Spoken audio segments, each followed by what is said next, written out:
Today is National Indigenous Peoples Day, and the government is unveiling its long-awaited plan to implement the UN Declaration on the Rights of Indigenous Peoples. In essence, the United Nations standards for Indigenous rights. David Lametti is Canada's Justice Minister and responsible for much of that plan. Hi, Minister. Good to see you. Thank you for making the time. Oh, it's my pleasure. Good afternoon. I know that you just unveiled that plan, and I wanted to ask first off the bat, what actually changes for Indigenous people in Canada with the launch of a plan to implement UNDRIP? Well, I think the biggest thing that changes is we are metaphorically finally walking a path together to consult, to co-develop, and work together towards framing Indigenous priorities and putting them into action. The plan is really about the future, and it's about moving towards the future together. It's an action plan, so there are a number of things that we have identified, 181 provisions, things that need to be done in order to align with the text of the UN Declaration, which we passed into law 2 years ago. It's a huge step. It's mainly a process document that forces us to work together, forces us to cooperate, to consult, and to co-develop, depending on the circumstances. And we're going to have to identify which priorities we start with and move forward from there. I wonder why those haven't already been identified. And you use the word metaphorically or process, and I'm asking tangibly, what's different today than yesterday for Indigenous people in this country? Well, I think there's a level of commitment here to implementing the UN Declaration. And there are a number of very specific provisions in the action plan. So a plan for aligning Canadian law and the process for creating Canadian law with the principles of the Declaration. A commitment, because of UNDRIP, to creating an Indigenous-led accountability mechanism.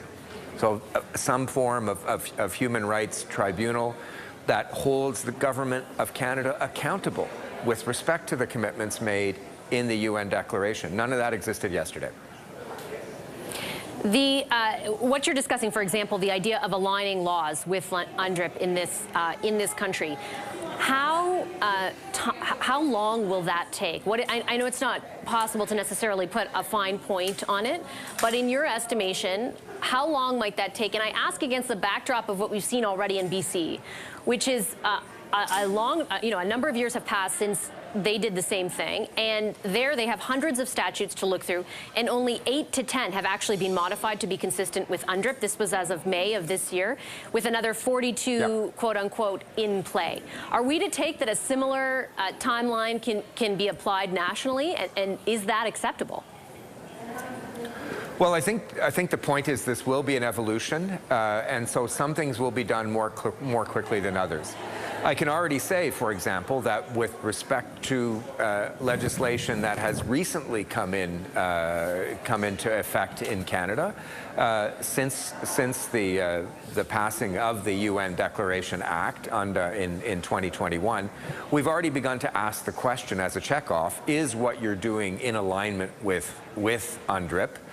So we've begun that process already with new legislation. Yes, it's going to be painstaking to go back and look at other pieces of legislation, but we will do that. We will do that in partnership with Indigenous peoples. I recently tabled in the Senate a bill that puts a universal non-derogation clause into effect, interpreting all federal legislation with respect to the rights contained in Section 35 of the Constitution. We may end up doing something similar here, adding to that non-derogation clause to say that everything has to align with UNDRIP. That's something that has been suggested. We need to look at that. These are all positive, concrete steps. Some things will take longer than others. We will identify the priorities with Indigenous peoples. We're not dictating this process. We're working with Indigenous leadership on the process, and we'll begin to work where we can do it efficiently and where the priorities of Indigenous peoples line up with what they want us to do. Minister, the reason I'm asking about timing is because I think it's fair to say Indigenous people in this country have been promised a lot by successive governments, and much of it either never happens or takes an inordinate amount of time to happen. So just in layman's terms, if I could ask, are you saying that every law, for example, your government brings forward in the future will have to check off that it aligns with UNDRIP? And overall, how long do you expect the process to take to make previous laws align with UNDRIP? Are we talking decades, for example? Well, first of all, yes, to the first question, new law will have to align with UNDRIP in the same way that it aligns with the Charter. And what UNDRIP is, and I heard the clip from President Obed at the outset, and he's been the most forceful in framing UNDRIP in this fashion. It's a human rights document. It's a human rights document for Indigenous peoples, and it's giving Indigenous peoples the same rights that other Canadians have. So, of course, our law has to line up with that, and all future law has to line up with that. I can't give you a date, Vassy, or a timeline.